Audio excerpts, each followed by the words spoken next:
You've been tweeting some bangers. You just had one that got censored. So listen up, people. My wife tweeted a banger that was so unhinged, it got censored on Twitter. I don't think I've ever even done that. I think Elon must have saw it, been like, nah, bro, this ain't it. This ain't it. Let's blow up the internet, from the basement to the higher net. Scrolling's happened, man, we ain't done yet. Let's blow up the internet. Everybody asked me, do I ghostwrite my wife's posts? And the truth is, she is my ghostwriter sometimes. She is the more unhinged one. And Erica just left corporate. And so now she is free to be her unhinged self. Would you say that's accurate, babe? Yeah, I would probably say that's accurate. Although to some extent, like, I don't know what I want later down the line. So you're still trying to keep it a little PC? A little PC for now. So we can't share all your theories? She's a woman with many theories. Yeah, I have a lot of theories. Yeah, you were sharing. You were sharing some last night. There's some crazy theories. There's some good theories. So Miss Meme Queen, how are you adjusting to leaving corporate?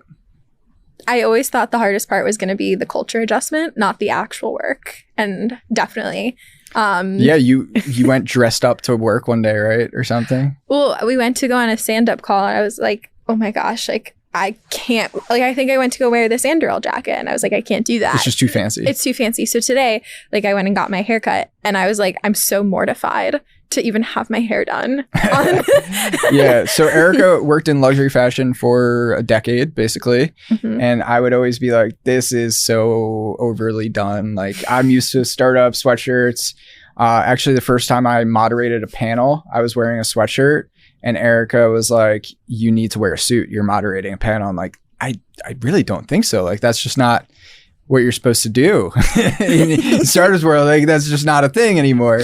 So yeah, you're definitely adjusting to the startup meme life. Yeah. I'm very proud. Thank you. It's really been exciting. I don't know. I think something that people like, they're like, oh, you're so online. How do you spend time with your wife, kind of thing? And we spend a lot of time together. And one of the things that we bond over actually is being on the internet together and on Twitter. Yeah, can you kind of walk us through that? How you saw me being on Twitter and now you being the tweet queen, the meme queen, with even more unhinged tweets than me? Sometimes. Depends on the day. Yeah. But I think something that you said that's always been really key is like distribution. And I saw that there were certain points where I'm like, oh my gosh, like, if only I could just like get this out. It would be just like random thoughts or like SOSs type thing. And I was like, oh, like, if only I had that following. And it's like, and I even think one of my friends sent me something. It was like, can Jason go and tweet this? I'm like, well, I want to be able to do that. So you were like, get on Twitter. And I was like, I am on it, but I'm a lurker. And yeah, as soon as the wedding came around, I was like, I don't want to balance wedding planning and growing a Twitter. So as soon as wedding planning happened, there was a viral tweet that happened immediately as the start of it. Yeah, we were on the honeymoon. You wrote a banger. It has 10 million views about, what was it? The 7 worst things about marrying a tech bro? 10. 10. Oh, sorry. There are a lot more. I had to keep it small. Yeah, we got the David Sachs response. Got the David Sachs congratulated response. us for the wedding. That was pretty sweet. Yeah, the crypto czar. Yeah, the crypto czar. What were some of those? It was, want to name our kid Elon. We've talked about that before. That's actually a good name. I like the name. It's a Jewish name. It's an Israeli name, actually, right? Yeah, Hebrew? I also think it's like unique. I'm a little worried about some of the hate that it would get right now. But to be honest, I like the name. Well, we've got a few years till we're popping out our 20 kids, right? Well, if we're having 20, I think we should probably start soon. Yeah, Elon Levin. So you went from lurker to meme queen. So it's funny. I remember it not a little bit differently, but I remember there was one point that switched everything. And you might not even remember this. It was just an offhanded comment, but it felt like it changed everything. And it was when I told you your thoughts are valuable. Like, a lot of people are afraid to share their thoughts on the internet. They're not sure who cares. And they're not sure if anybody cares about their thoughts. And I don't know. I remember saying that to you, like, you were like, who cares about this? I was like, all your thoughts. Like, your thoughts are just valuable. Like, you create cool thoughts. And this goes for anybody listening. Like, your thoughts are valuable. Your thoughts can make money. You can go viral with just your thoughts. I don't know. I think for me, that was when I saw you like accelerate. I don't know if you remember that. But. Well, I think I remember that you said that, and then I would start to like not think about what I was tweeting and just tweet off the dome. Just tweet. Yeah. And those were the ones that then started getting likes from the people I knew. And I was like, oh my gosh. And one of the things that not obviously, but one of the things that you do in order to grow Twitter is a lot of the replies, like get impressions. And you were like, just say the first thing that comes to mind. And I'm like, the first thing that comes to mind is the most unhinged. Like, that's not a good thing, but that's usually the stuff that does well. Exactly. People are bored of overly serious, like especially on Twitter, and even now LinkedIn is becoming a little bit more unhinged thanks to Jack and I and many other shit posters out there. But like people are sick of that, they want the first thought is often the best thought, especially with comedy, writing jokes, making memes. It's like the first one. The more you overthink it, worse it gets. You want to be underthinking. The raw emotion of it. The raw emotion. And you've been tweeting some bangers. You just had one that got censored. So listen up, people. My wife tweeted a banger that was so unhinged, it got censored on Twitter. I don't think I've ever even done that, babe. Have you really never? I've never done that. But you've even tweeted that meme before. I have, but I blocked out the dick. But I blocked out the dick. Not really. So wait, what? When not fully. So when XAI bought X, so when Elon bought whatever, Erica tweeted out a banger of a man sucking himself off, and the head was X, and then the dick was XAI. And usually when I tweet that out, I put a black box over the dick, and you didn't do that. And so I'm still new to Twitter. Yeah. I'm just going to use it. It got like 300 likes, and then for whatever reason, the X team, I think Elon must have saw it, been like, nah, bro, this ain't it. This ain't it. I'm not that flexible. So I think that Elon has superpowers behind the scenes. Yeah. I don't even know. On Twitter, you mean? Like he has special rights or whatever, privileges? Definitely. Yeah. Like that's a normal thing in software. Like I have that for memelord where I can do certain things in the app. Yeah. So here's my space where I want to say this, because on Twitter, I'm a little nervous that he's going to see what I out him is doing. There's been like a couple jokes on some of my stuff that has been like, oh, like you're Elon's next baby mama after the Ashley St. Clair stuff. Yeah. And I like went to go click on it. Within 10 seconds, the person's account was not deactivated. It was deleted. Like the comment was gone, everything. And I've had on that your happen. Tweets? Like, Who's tweeting that? It was like random accounts. Well, but like they had like legit. Those might have been bots too. They didn't look like bots. There's a lot of anti-Elon bots going around right now that are like commenting stuff. They didn't look like your normal bots, but no? I mean, who knows? Either way, like account deleted within seconds every time that somebody comments that. Wow. Wow, that's crazy. And I was hoping you'd be Elon's baby mama, so we get that 2.5 mil. Not enough. You don't even have to have his baby. You could be my baby. That's what Ashley did, right? Yeah, I think so. And then she just like is gonna say, you won't even take a paternity test. Yeah, we should go on Maury. Oh. Me, Elon, and you. Good PR stunt. Yeah, that'd be a good PR stunt. Speaking of PR, all good PR, or all PR is good PR, right? Right. So we got Duofucko in the house. We've been posting those posters everywhere. That's been going viral as hell. It's been a lot of fun. How do you explain what I do to your parents and friends and family? When I was in corporate, I would just say, he does everything. Yeah. And my parents, it's hard to explain. I'll like tell them actually what you do. And they're like, oh. And even like right now with switching over to startup stuff, I mean, I went from like a legacy brand with a long history that was easy to relate to. But even now, like, I mean, this stuff is new, the stuff they're trying to understand, but they just like don't know the right questions to ask. So what do I tell them? Like, I tell them the truth, but they're like, huh? they don't know what to ask. They just go, okay, that's great. Yeah. I mean, even my parents do the same. So it's hard for them to understand. But I'm curious, going into startups, what have been your favorite AI tools that you like to play around with? Because you're working in an AI startup now, and you are like the queen of AI tools. That's how you got started going from fashion into tech, was playing around with Midjourney, right? Yeah, I mean, I was playing around with Midjourney. I was also like using Midjourney at my work, and they were like, we need anything for a marketing campaign, just any ideas, we'll take it. And I was like, here, I just like like we have a good brand and like here's some ideas. I just like popped into Midjourney. Here's what we should do. Here's like a literal outline of what a store would look like. So that was really fascinating to do. I did our wedding flowers with AI. Oh, right. I forgot about that. Yeah. Cool. And I also did I did a lot of the wedding planning with AI. Talk more about that. I did ChatGPT for like the timeline. And then I was like, no, a Jewish wedding. And I was like, well, I want the hora first. No, I want this after. Which one's more fun? And I would like ask it questions. It was really difficult. Yeah, because we didn't have a wedding planner. No, we didn't. So we saved a lot of money. ChatGPT is a wedding planner. I would go back and get a wedding planner. However, ChatGPT did it all for me. Yeah. That's crazy. Yeah. So, well, I mean, ChatGPT, Midjourney. I was also able to like pass pictures over to all the vendors.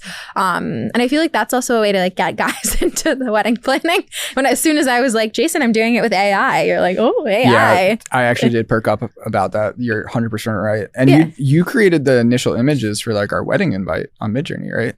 Or ChatGPT on one of them. Like the blue and white. You know what I'm saying? No, those designs weren't it. See, I don't even remember. I don't know. Oh, I put together a Pinterest board with I guess some of them, but just to like get down an idea. Yeah. And then I was helping you with GLP1wins.com, which is your new app. Do you want to tell people about that? Yeah, I mean, I think like the building has been like really fun and like seeing how everything clicks. Even just explaining to my parents of like, oh, there's a workflow when you're on Facebook. Tell people about GLP-1. Tell people about GLP-1. So, I have an app. I've been on GLP-1s. I was super curious about the Ozempic hype. And the app is about changing your mindset into like the winning lifestyle. So a lot of people in the weight loss journey, it's like such a defeating thing. So just focusing on like, here are my wins and taking out, I feel like MyFitnessPal, for example, has like so many steps and it's wrong when it comes to like counting the calories. So I wanted like an AI food generator in there. Or AI, take a picture of it, which you helped with. That was a pretty magical moment to see that. Yeah. And it was cool. So we were doing some editing. We're like, no, ChatGPT, don't give us approximately. Just give us a number. Don't say you can't. Just like give the best guess. Don't give any extra fluff. Give us like 5 words, just the numbers. Like it's cool. Like we're all learning how to talk to robots, and AI in different ways, which is now like what you're doing full time too. Which we don't have to talk about that. I know they're keeping it top secret right now, but you're working at a pretty sick AI startup that has a lot of very cool clients. It's not that secret. Not that secret? Yeah. You want to talk about it? I'm working at Howie AI. And what does Howie do? We do calendaring, so scheduling assistant or your executive assistant. Yeah. And for your scheduling needs. Prompting and helping with the prompt engineering. Yeah, and analyzing the AI. Yeah, it's pretty magical. Yeah. Pretty sick. Yeah.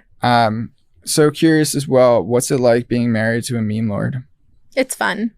Fun? Okay, yeah. Good. Yeah. I'm glad about that. Yeah. I think, I always needed somebody who was going to make me laugh. Yeah. I always needed probably somebody funnier, just a little bit more driven than me. And yeah, I have fun with it. We can always laugh at stuff. Nothing I think is too serious in our household. Our dog is goofy. or even our dog is a meme lord. Yeah. He's such a goofball. Yeah. He's the biggest goofball. Yeah. What about tips for the girlies? Any tips for the girlies around tech, getting into tech? You have AI to get you into it if you want. Yeah, that's true. Like I'm not technical. I will never claim I'm technical. I accidentally did. That was really funny. You didn't realize what technical meant. No. Yeah, because I was like, oh, I can copy and paste this code over. I'm technical. And then there was the term for it of vibe coding. Coding. Or just non-technical. We're both non-technical. There's nothing wrong with that. Yeah, but I think like you can just do things. Oh, let's talk about that. Yeah. So you could just do things. We say it in our household a lot now. We kind of say it as a joke. It's like, Jason, you could clean. You could just do things. I'm like, you're like, I choose thanks, not babe. to. You're right. I can just do things, but I could also just not do things. You know? Or I could just hire a cleaning lady. Yeah. She do that too sometimes. Yeah. So that's always nice. Uh-huh. But yeah, starting an app, leaving corporate, quitting your job to make memes like me, building a software when you're not technical. How about starting a TV show? Starting a show, Like- you know, Silly Valley Adventures. You could just start a show. I've always wanted to start a show since I was a kid. I never had the money. I didn't have the right people. All you need is a camera and a microphone. Well, you need more than that. It actually is, you know, this has been a long time coming. And now like having the people, being in New York changes everything. Like you could just do things.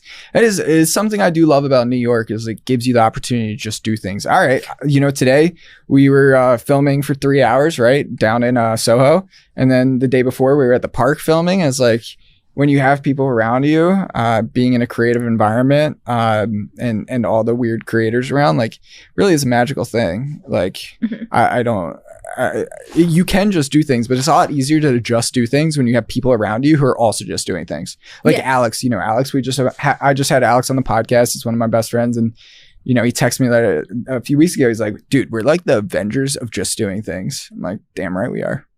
So I'll tell you a classic New York story of like kind of you can just do things, but also like of who's here and the opportunity. So back when I was in college, I got a text from my roommate and she's like, I'm really struggling at work and like going on this rant. It's like super long. And I'm like, okay, like you need me to stay out of the house. I'm a distraction. I won't stop talking. Okay, get to it. She goes, and I'm really trying to please my coworkers. And I got invited to go meet the Backstreet Boys tonight. And I was like, okay. She's like, I really want to like bond with them tomorrow at work. So I think it would be a cool story. Would you want to come with me? And I was like, yeah. Wait, you met the Backstreet Boys? Yeah, I was invited to an after party with them in New York. Yeah. You got hit on by Liam Payne. Yeah. And then I tweeted about it. And then 2 days later, I got a New York Times alert saying he died. Oh, shit. Yeah. I forgot about that. Yeah. I was like sitting next to you where I was like, oh my God, I tweeted this and it was going viral. And oh, that was when, yeah. And then 2 days later and I was like, oh, did I kill Liam Payne? And probably. Maybe, probably your fault. I would like to not live with that guilt. Yeah, you could just do things, you know? We end up at comedy shows. You could just do stand-up when you live in New York. That's a pretty magical feeling. I just decided to, one of our favorite comedy places that we go to a lot, I got on their email list because we were going all the time. And they were like, hey, we got open spots. I was like, well, I have viral comedy videos on Instagram. I'd never done stand-up, but here's, you know, my viral comedy videos. They're like, okay, come up. Like, I'm sure if you could make funny videos. I was like, all right, I guess I got to write a set. And then I wrote a set. And then 5 days later, I did a stand-up and filmed it. Look up Equity Baby. It's pretty good. I was pretty proud of it. But like, you could just do things in New York. I love it. I love it. And you can do it in other cities too, but I feel like it's easier. It's easier to do it in New York. I will say it, having lived in other cities, it's a lot easier. Being in New Brunswick, New Jersey, it's a lot harder to just do things. You don't have friends around who are down to film or do street interviews. You don't have as big a comedy scene. Being around a scene of people and creators makes it a lot easier to just do things, whether it's LA, whether it's New York, for tech, SF, you know, it makes it easier. So if we can just do things, what do we want to just do? If there's no limit on anything. Dreams. We got, you know, Silly Valley Ventures. Want to make that as big as possible, and hopefully get some leverage to get our asses, you know, into Hollywood part time. At least me doing some comedy shows and movies and TV shows. That's the long haul dream. Want to keep building more software with memelord Tech. Yeah, work on more companies, invest in more companies. I think. Go on a lot of adventures with our dog Ron. Pop out 20 kids. You down? Yeah, you down? Oh yeah. Yeah, you could just do things. You could just have 20 kids, right, babe? It's easy. Did you know it's actually harder for a man to have a cold than it is for you to give birth? I did know that. Yeah, it's a lot harder. I do empathize there. Yeah, thanks, babe. I appreciate it. It's hard having a cold some days. How often do I sleep? You sleep not enough, but you sleep too late. Yeah. I go to sleep late. Yeah, you go to sleep late, which is why I'm like, you don't sleep enough. You definitely don't sleep enough. Thank you. Yeah, you're welcome. That means I'm working hard. Brian Johnson's not going to be pleased with that. I don't mind. I don't care. Obsession doesn't sleep, you know. So if you don't sleep, how do you choose to structure your day? Yeah. So this is an interesting thing. I try to write in the mornings when my brain is the clearest, and work on software in the mornings, and then do podcasts, yapping, filming in the afternoons, because it's my brain's like clearest in the mornings, and then I'm ready to socialize by the end of the day. And then after the socialization, then I go back to working on my laptop. Yeah, I like to write in the mornings, brain's clear, and then afternoon is podcasts or hang out with friends or film, and then back to work until like 2 a.m. when my brain is like back and clear. I don't know. It's like I go through cycles, I think, throughout the day. They probably match up with my caffeine cycles and intake, I would say, of the highs and come downs when you think about it. So is Fahrenheit your go-to or your Fahrenheit iced coffee? Oh, Fahrenheit all the way. I'm done with that Celsius bullshit. But we'll drink some Diet Coke like Trump, Okay, we gotta drink some Diet Coke. But yeah, you could just do things. What about you? What are you trying to just do? Well, definitely more than 20 kids. More than 20 kids. Oh yeah. You're trying to do more than 20 kids? That's fucked up. Well, no, like that's fucked up, babe. Jesus Christ. Trying to give birth to more than 20 kids. Oh, all right, that would actually be like a really cool thing to claim. Sure, let's do it. Not now. Kids, I would love to be able to grow my company that I launched. I also think it would be really cool to do investments. So just like a little bit of a typical pipeline, but I'm also a little bit earlier in my journey than you are. So I like... But let's flash back like 4 years ago when we met, 4 years ago. I was a data engineer. Yeah, most people don't know this about me. I was checking your bank account. I was checking my bank account 5 times a week, 5 times a day. I was a data engineer living in New Jersey at American Express, and trying to make enough money off Twitter, off internet to quit my job. And really, actually, it was like 2 months after we started dating. I was like, "Hey, I'm quitting my job. Like, I'm gonna go write for a living and ghostwrite." It was less. It was less than 2 months. You freaked out. I remember it was 4 weeks into dating. Yeah, 4 weeks into dating. And it was like the week that we were going on a vacation. Yeah. And you're like, "I'm quitting my job." And I was like, "To do what?" Yeah. And you're like, "I don't know. I'll figure it out." Yeah. And very quickly I was making more money writing than coding. Never looked back since then. There's obviously been some high months, some low months with the freelance life, and now a little steadier, definitely steadier, but it's only gone up exponentially. It's been compounding. It's been a pretty crazy journey. But I do remember you freaking out. I remember the first thing you said to me, you're like, "My ex quit his job when we started dating and I had to take care of him." I was like, "Don't worry. I'm not going to do that." No, you haven't. You haven't let that happen. Not gonna let that happen. No. It's also funny because at that time you quit your job and I waited 6 months for a promotion. Do you remember about that? And I was like, "It's coming. It's next week. It's next week." Like my boss told me corporate. It's like they told me it was coming. You're and I was moving like, so much faster now that you're not in corporate. Yeah. Your Twitter's growing. You're launching little startups. You're getting users for your startup. It's been crazy. Yeah. It's crazy. You couldn't do that in corporate. They wouldn't even let you tweet. No. That's crazy. It was wild. Or I knew that it was probably being monitored. It was insane. Yeah. Fuck that shit. Fuck that shit. But now you're making banger memes that are so unhinged that X censors you. I'm so proud. So proud. What about going outside? Erica is the only reason I leave the house most days. I leave the house to film, walk the dog, and when Erica drags me out. That's about it, right? It's a good thing when I get you out. Because do you know what happens? You say, "I like this. I like being outside." Yeah. I'll bring you to a museum. I'll make sure it's always like applicable into your work. I like working and learning. And if I'm not doing either of those, then I'm wasting my time. Museums have been really good. Museums have been good. We like museums. And then we've gone to a few shows that you've walked away and been like, "This is amazing." So I feel like I have to be like very careful with what in the arts and what in the museum. And if I know that you're going to like it and I'm going to get pushed back beforehand, I just don't tell you. Yeah. What about, I would say that's pretty accurate. We're also going on vacation to Arizona in a couple weeks.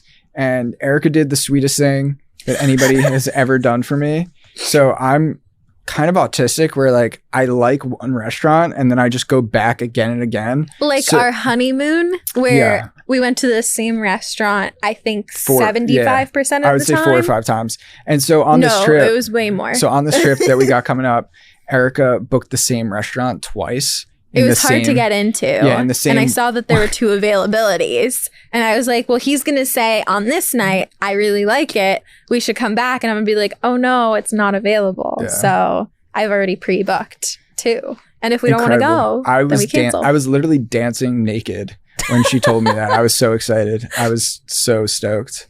That was the sweetest thing anybody's ever done for me. For like an autistic motherfucker like myself, I get to go to the same restaurant twice. Yeah. I'm excited. I'm definitely excited. It's gonna be fun. What about dealing with my content? I know I get a little unhinged. Erica it's weird because you are more unhinged, but you also censor me in a good way. You've probably protected me from getting canceled at least 69 times. Yeah. Yeah. So the Trump hat. I know that like nobody's said it directly to me, but I know that some of my friends have been very upset. Oh, I still wear it. Yeah. I know that you do. But yeah, let's jump more into one of the coolest things that I've seen since you've started growing your Twitter as well is you just becoming a better writer as well. So when you first started on Twitter, it was like very new and like you weren't good at the hooks or like catching the attention quickly. And very quickly, you're like such a quick learner. You just like pick that shit up. And that's been one of the coolest moments for me, has been seeing that. Do you feel that yourself? Or, like, do you feel it becoming a little more natural? Like, I see it, but do you see that? Yeah. I mean, you have to like know where to pay attention. I'm also very observant. I've always been an observant person. So I see what does well on a timeline. I like know what's funny. I know it's probably going to resonate. And then like the thing is sometimes it's like hit and miss though, because there's been stuff that like before I had a following, I tweeted it and like it did really well. And then now I have a little bit more and it doesn't even do as well. So I'll like test some stuff out here and there. But I mean, yeah, I notice it. I feel more natural. You know what resonates with your following. Like I sometimes want to rant about something female focused, but my followers are 85% male. Yeah, it's all tech. It's like, it's not going to do anything. Yeah. Even though I know it would be really funny.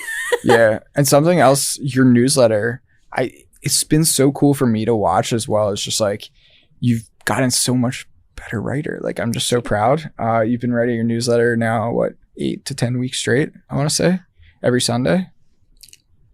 Something around that. 7? I think I'm at 14. Oh, wow. Wow, nice. Yeah, and you've been doing it in a December. really cool way too. So I like to voice to write a lot. And I don't know if you stole that from me, but you, no, definitely not. No, I did that in high school. Oh, nice. Yeah. I didn't know that. A lot of people do it. You know, it's just dictation, right? Yeah.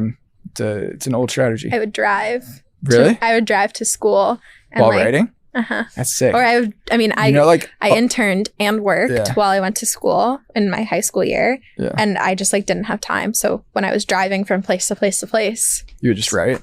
I love that. Like Andy Warhol would carry around a tape recorder.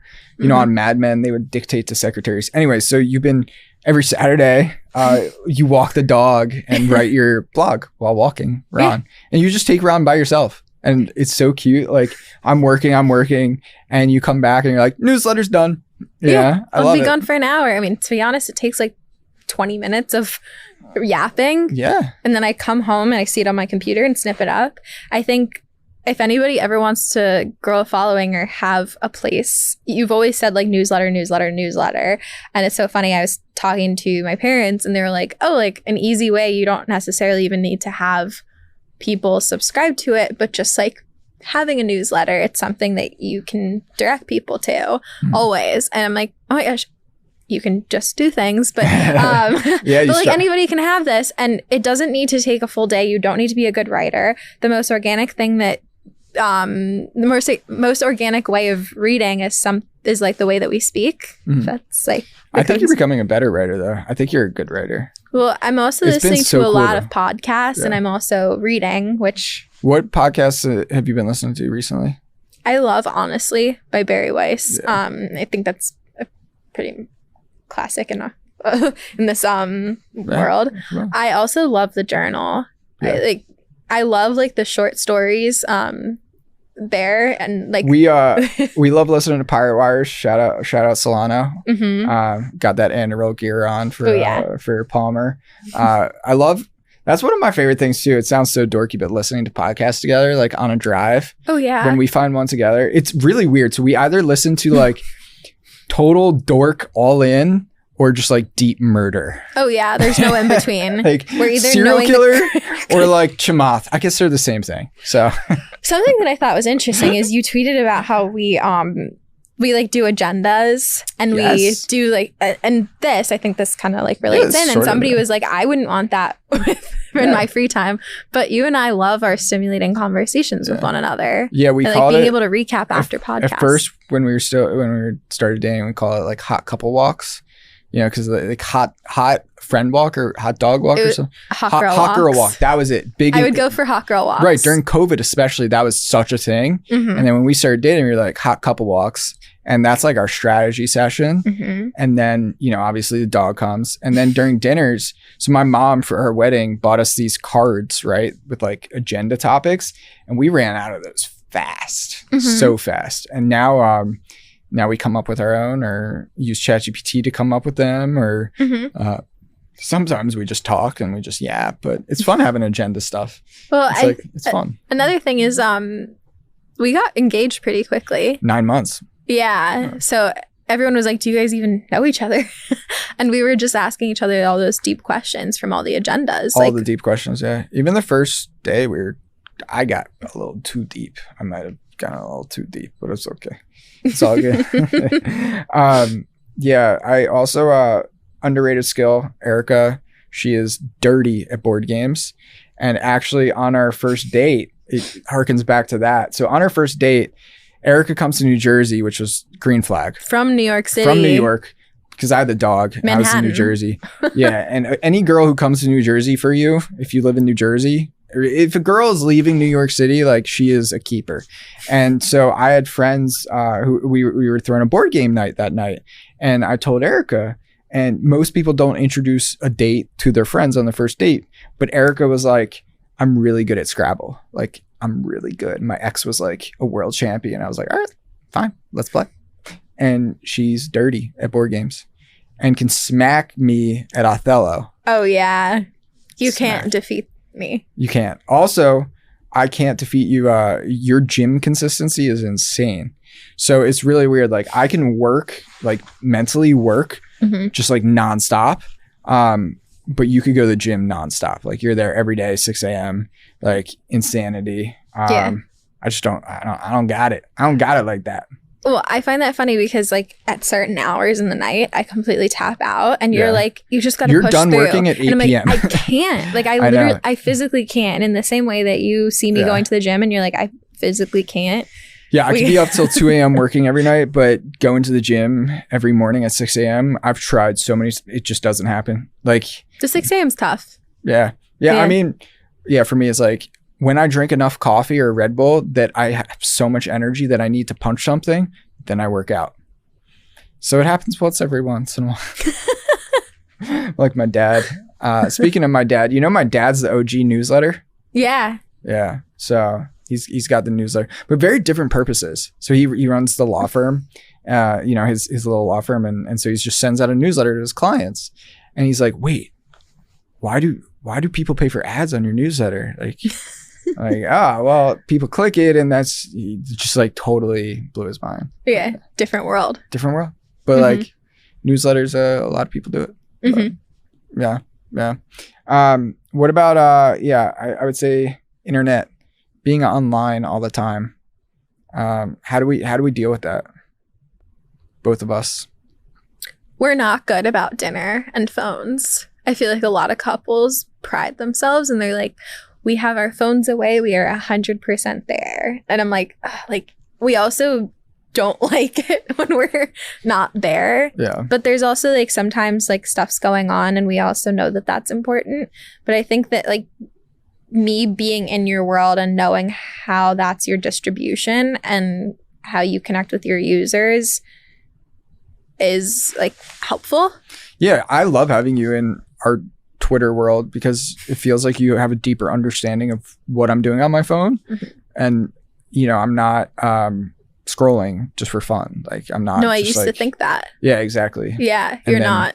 You realize, or I know when you are. I'm working and I'm DMing customers or, you know, closing ad deals or, you know, getting subscribers or whatever it might be. It's like, it's not just for fun, you know? Yeah. And yeah, so sometimes you need the phone out, you know, it's hard. But yeah. I don't know. I try to use the brick, you know, this little thing called the brick where you lock your phone.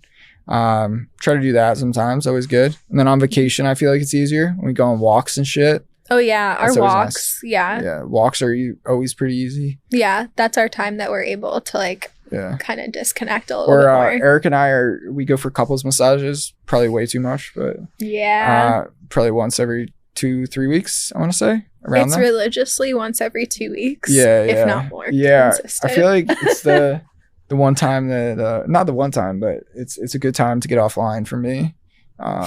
It's nice. Always enjoy that. Then get dinner after. Yeah. It's always fun. Yeah. We got dinner after this. Yeah. Exciting. Yeah, we do something. What'd you think about when I met my first internet friend in person, Justin? Shout out, Justin. Oh my gosh, you brought me there. Yeah, because I thought he was going to kill me. You haven't met him, so you're bringing me? Well, you know, I figured you might save me. You're cute. Thank you. You know, what did I and now think? you're meeting internet friends. Yeah, it feels like I'm going on like Hinge dates, which is really weird. With other women from the internet. Yeah. Like it's like, I mean, you're meeting somebody from the internet who you haven't met, and you're like, well, how tall are they going to be? It is funny, yeah. It's always really surprising because like everybody's very shocked how short I am when they meet in person. And I'm always shocked how tall they are. It's like, I'm always shocked how tall they are. Yeah, because we're short. Yeah. We're just some short Jewish motherfuckers. Yeah. I haven't met my team and they said something today and I was like, you guys are in for a shocker. It's really funny how I'm like known in your team's like channel of like the Unhinged Husband. Yeah, I like that because at my old job, I'd be like, please don't see Jason's stuff, please. I pray to God. He's doing a lovely podcast today. He had a tweet do well. Like I'd have to be like super careful about stuff. Like I couldn't tell anybody to follow you. And like I was able to put in Silly Valley Ventures because like it's in their world. Yeah. Yeah. So. It's definitely a good feeling having you in the same world. I also like know the news that's going on in that world and like the drama that circulates on Twitter. Yeah. Any questions for me around shit? Anything you got? Anything I've got. Hit me. Okay, so I'm trying to grow my business. And Twitter's probably not my gold mine. Reddit probably is. And I want to start growing my Instagram. How would you recommend I balance all of these social channels, but also like where are my priorities with things? Yeah. So I would start on the platforms where you are the most comfortable on. You can't imagine life without. So even though Twitter's not a quote unquote gold mine, I would still work on that a lot. You are getting users from Twitter, right? Yeah. Yeah. Yeah. Actually, I would say about a third of them are from Twitter. And I also think there is a competitive advantage being a girl on Twitter because it's mostly dudes. So if you are a girl on Twitter and you want to stand out, it's a great way to do it. Especially in the health field. On Instagram, you're gonna have so much competition. For Instagram, actually, my advice, if we're actually jumping into this, for GLP1wins.com, my advice would be go silly, obviously. And so you have all these girls who are doing, you know, bullshit influencer model stuff or how-tos. Like, I think we go silly with it. I'll help. Yeah, of course. I think we go super silly, like sketches around it, like, you know, GLP-1 wins, you know, all around like constipation and all these like goofy sketches that like, all the these are like symptoms. Effects. Yeah, all the crazy side effects are like, you know, silly posters around the gyms or around New York. Like, I think we go silly with it. I'm just kind of riffing off the spot right now. But I mean, think, it makes you stand out. You have a whole book on that, if I'm not mistaken. I'm pretty sure. Yeah. I think we go silly with it. Because I've talked to other people about this before who are like this. When I spoke at NYU, right? You remember that girl who runs the modeling software? Yeah. And that's exactly what I told her. It was the same thing. It was you have to go humor, right? You are 20 something model-y girl, right? And do you want to go compete with all the boring, day in the life of an influencer, day in the life of a model in New York, day in the life of a health person? Or do you want to go like make some funny shit that actually stands out and go viral? So that would be my advice is make this, lean into the silliness of it. And then I know you said Reddit is a gold mine too. Reddit marketing is hard as fuck. It's one of the hardest platforms to market on because Redditors, for the most part, hate any marketing, right? They just hate it. They hate anybody who's making money. They hate anybody who's like marketing anything. It is like the worst platform ever. But if you're going to do it, one would be, I think, silly around like memes and shit. And number two is actually just meeting people on Reddit, like starting conversations, maybe not in person because Reddits are weirdos. There's a lot of weirdos on there, but starting conversations. I've met clients on there. I didn't know that. Yeah, I've met customers on there. Like you can send DMs on Reddit. People don't know this. You could just send DMs on there. You know? I have sent DMs on Reddit. Yeah, there you go. Yeah. Yeah, and they've been actually really receptive. So yeah. I mean, I was surprising. doubling down on that. Then I'm really surprised. Like the way so your subreddit community there, like people seem a lot nicer. Yeah, I mean, you have to understand with GLP-1s, a lot of people have been overweight their entire lives, and the scale like never moved. And the medicine just makes you like really, really sick to a point that you have to change your lifestyle. So the scale is just like dropping. It's not like a magic injection that like you can just eat whatever you want. Like you can't. That's the whole point. So these people are seeing the scale move after all this time. And there was somebody today who posted as I was on my way here, and they were like, I've been 400 pounds my whole life, and I finally dropped to 190. Sheesh. And they were like, I've never cried so hard in my life. But like you have then thousands of people who are just like, we did it, we love you, like you got this, because this medicine's going to make you lose weight. There's no choice. You can't really stop it. I know that there's some people who are unsuccessful on it, but either way, like most people are. It's weird when you post in the entrepreneurship stuff, people are just ripping you apart. Ripping. Yeah. I think the only thing worse than Reddit is Hacker News, actually. So Hacker News is subreddit, but it's basically Hacker News is like Reddit, but people are hackers and engineers, and so it's like a higher intelligence, but just as angry about the world as Reddit, and like they're just as like pissed off, and I think they're even more pissed off because they see dumbasses, creating startups and making money, and like these people are just like angry. It's even worse than Reddit, I swear to God. So don't go to that part of the world. Don't go there. Got to be the worst platform. The name of it doesn't even sound like it was created joyful. by Y Combinator. It's it was like created as their forum or whatever, and so it has. I just want to say like the angriest, bitchiest user base. Like everybody just complaining. It's actually really fun looking back at it. Like you'll see like Airbnb's launch. Like they launched on Hacker News, and it's just people like, this is a terrible idea. Blah blah blah. This is why you can't do it in 7 steps. Blah blah blah. It's all just like low agency retards. And, like it's really fun going back and looking at like some of the comments. Like they go viral every time because like just anytime somebody launches something, there are idiots saying this is stupid. This is stupid. This is stupid. And you just can't listen to them. Just can't listen to anybody if you have enough conviction in the idea, How many people told me I was an idiot? All the time. They still tell you that you're an idiot. They still tell me I'm an idiot. Yeah. Every day. I feel like you're like my guinea pig. Thank you. You're welcome. I see that like the hate comments are not going to stop. And like people are always going to doubt you. And I'm like, oh, like, and I know you're going to be successful. I've said since day one of meeting you on our date one, I was like, you could turn a garbage business into $1 billion business easily.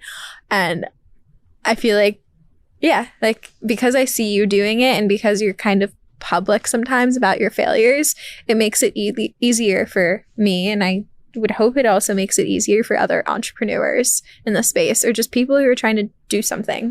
I mean, that's my whole goal with sharing that stuff. You know, I have a post about my graveyard of failures. I had so many failures, and every day I'm failing at something, you know, like even today, like you call it a failure, whatever. Like we filmed 5 different versions of clips, right?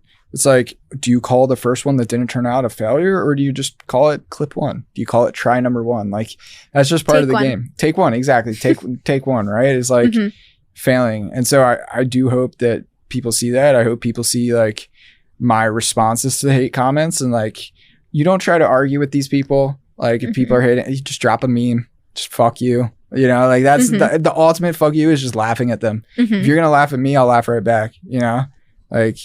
So one of the things that I told you early on was like, when you hit milestones, share it, because you wanted to share the wins, which also kind of got me to GLP-1 wins and the concept of it, of sharing the wins, since people latch onto that. So how would you suggest to somebody a balance of the transparency maybe of the failures, but also celebrating the wins? Yeah, so it's very similar to what I do, where like I share, if I get a big Stripes screenshot, right? So I just sold a $15,000 ad deal. You know, I say like, you could just sell ads on your shows, right? And I post that. But then if I have something fall through or I have a failure, I tweet about that too. You know, I just share the good, the bad, the ugly, right? Share it all. Share it all, you know? And sharing screenshots from like with clients. Like you remember we were on vacation. I rented out this beautiful Wander, shout out wander.com.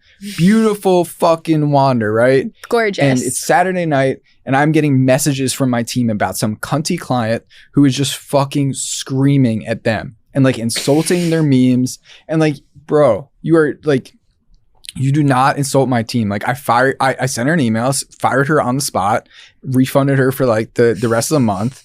And I was just like, fuck you. Like, seriously, like you don't insult my team like that. And then I turned that into a tweet and a LinkedIn story and it popped off, right? It's like the good, the bad, the failure. It's all content, you know? So can I close off the story of that? That you saw her the other day? Yeah. I was at a female entrepreneurship event and I was sitting and talking to a woman who I'm like, you just sound really familiar. And then she's like, follow me on Instagram. And I go, I know this page. Yeah. But I didn't say anything, but some of the, I mean, that's very rare to have a client that mean. You know, you've met some of the best clients, the Dannies of the world, who are amazing. She's amazing, right? Yeah. She's the bubbliest and most amazing client. So it's really that's part of the game. Is like, I don't know, I like sharing the failures. I'm also inspired by a lot of entrepreneurs, the Peter Levels of the world, right? You know, Levels shared the 150 plus failures that he created, right? And it's a normal thing to fail. Like Mark Cuban has failed, right? He was one of my role models growing up. Not as much when he went weird political and got all weird about it. But you think about somebody like Elon, plenty of failures, right? And I was listening to a great podcast actually with Naval and Chris Williamson about how Elon, you know, you have to be able to recreate yourself and go from 0 to 1 again and again. And you know that about me better than anybody, right? I was deep in, I was trying to do wellness tech biweekly, actually, a wellness tech blog and data engineering, right? Exactly. And I went 0 to 1 and just recreated, right? And now, like, you know, being able to recreate yourself in different things, every entrepreneur needs to do that. It's a beautiful skill to fail, destroy it, start again, right? You know, I've had plenty of failures with that. And you have no idea if, say, something comes out in 10 years about how GLP-1s are terrible for you, right? It's like fail, recreate, start again, you know, like who knows? And so, just that ability to get back up, is very valuable. And, you know, I just being able to get back up, go build it again and again, I think is one of the most invaluable skills out there. I don't know if did I ever tell you about that bike ride with my dad? Probably Blaze not. Your Own Trail? Yeah. So we're biking through Valley Forge Park, which people out there might know from where George Washington spent the winter, Revolutionary War. And so that's where my parents are from, right? That town. My dad and I are going through the park and we're, instead of going on like the normal path, he's like, let's go on the grass, right? And he screams like, blaze your own trail. And it's something that I've always like, you know, I say it as like a mantra kind of thing with it, is like, because you could see literally like the grass blazing, right? As it's going open, and you know, you see the path going by you, And he's always said that to me since then. So I think Erica likes my dad more than me, by the way. I have a crush on him. Yeah, he's great. He's pretty cool. Yeah. He's a pretty cool guy. Very cheery guy. He's a very cheerful guy. Yeah. He's a happy fella. Definitely. I want to bring up another point, which is when we were early dating, I told you that I felt like I was like a young Larry David kind of thing. And then you go, every Jewish guy thinks that. Yeah. Do you think, am I more like Larry David? I would hope. So I hadn't seen. Have I won the Larry David competition? So I hadn't seen Curb Your Enthusiasm. Wait, you hadn't even seen it? No, but you said early on in dating, so guys, Hinge profiles were always like, I'm Larry David. Every Jewish guy is, I'm Larry. Every single guy. Yeah. I mean, he's got Riz. Yeah, but at a certain point, when every single guy is saying that, I'm like, well, I clearly don't want to go check this guy out. All right, well, I'm glad you gave me a chance. You're telling me this, and I'm like, okay. And then you turn on Curb Your Enthusiasm, and I was like, what the fuck? You're literally him. And it was that episode where he was like, oh, like, I don't want to go to the party. We should go the following day. And be like, that way, like, we don't need to actually stay there and see people. And I was like, Jason, you would do this. So what's funny is I actually have always been like that even before I saw Curb. And like, I just watched it. I was like, oh, that's me. Like, that's my life. Yeah, you suggest things that we should do in order to get out of plans. I think it's just, I'm very like, I think for myself, and I don't mind if other people are pissed off about it, because like, I think it's a better idea. You know, I don't want to appease other people, you know? And also, at the end of the day, Larry David and me, you know, not saying whatever comparison, but like, I do want to win this competition, but I'm not saying that you've won. At the end of the day, like, making myself laugh is more important than anything. Mm-hmm. And I think that when that's my only goal, is to make myself laugh, because I've been in some really dark places. Mm-hmm. And when you've been in some really dark places alone, there's nobody else that's going to make you laugh, you know, except for yourself. There's nobody else who's going to get you out of that place. And being able to make myself laugh, and why I'm making memes all the time when I'm being silly, is like, you know, when I'm alone with my thoughts, my head gets a little scary. And so I want to be laughing a lot. You know, that's how I stay happy, you know? Mm-hmm. You ever read Man's Search for Meaning by Viktor Frankl? No, I have not. You should read it. It's about Auschwitz and the Holocaust. It's sad stuff, I know. But it was Viktor Frankl. It's a great book. And he talks about how even when he was in Auschwitz, him and his friends were telling him jokes because they were just so sad in such a bad place, right? And so this goes back to, you know, being Larry David, is when your mind is fucked up, you need to laugh a lot, you know? So, yeah. I don't know. I don't know where I was going with that story, but I hope it was helpful. It wasn't helpful. Well, I actually really like what you said about how when you're alone with your thoughts, because as soon as you said, I like to make myself laugh, where my head went is, oh, you're the comedian who laughs at your own jokes. But you're actually making a really positive spin on that, of like, if you're not laughing at your own jokes as a comedian, you're probably not good. You see, you see the best comedians. They're laughing. They're laughing. Yeah, they're cracking up. Yeah, they think they're funny. Yeah, I do the same thing. Like when I was, if you watch, you were there at my comedy routine. I'm like giggling my ass off, and even doing the podcast, doing the show, like I could barely contain it. We were watching the Andrew Schultz special, and I remember he was laughing so hard. Yeah, all the best comedians do. Yeah, of course. Pete Davidson is giggling his ass off while he's delivering. Yeah, but but they've reached a certain level where it's okay. It's for your average person. I think that probably like resonates a little bit more when people are constantly saying like, oh, you laugh at your own jokes. Like, I think if your joke's funny, you should laugh at it. But anyways, the point of this, not to go off weird tangent there, is like making yourself laugh is really important. And that's what I say to everybody on Twitter, is like, oh, should I post this? I'm not sure if people are going to think it's funny. It's like, well, do you think it's funny? It's like, then you should probably post it, because you're not that unique. Like there are other people who are going to think it's funny, you know? Mm-hmm. So you should probably post it. So that goes for like, whether it's, you know, posting a video or posting a tweet or a meme, is just like, if it makes you giggle, like go fucking post it. Like, you know, there'll be other people out there. You never know. Like some of my dumbest tweets gone the most viral. Remember the mafia one? Wrote a whole post about I wrote a whole post about why men should join the mafia to make friends. I wrote that in 10 minutes.